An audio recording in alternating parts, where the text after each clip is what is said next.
Moi! Asiakkaita kiinnostaa aina, että mitenkä näitä ihanan pehmeitä ja ylellisen tuntuisia tyynyjä hoidetaan. Ja voin kertoa, että se on ihanan helppoa. Eli yleensä meidän tyynyille ei tarvitse tehdä mitään. Ne hylkii likaa ja kosteutta. Mutta sen lisäksi ne on konepestäviä.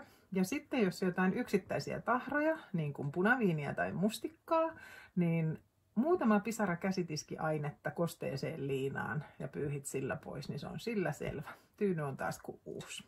Ja jos et sä usko, niin laita mulle sähköpostia osoitteeseen jutta.kuure@taigacolors.fi ja sinne pistät osoitteessa tulemaan, niin mä lähetän sulle meidän kankaasta mallikappaleen ja sä voit itse testata sitä erilaisilla tahroilla.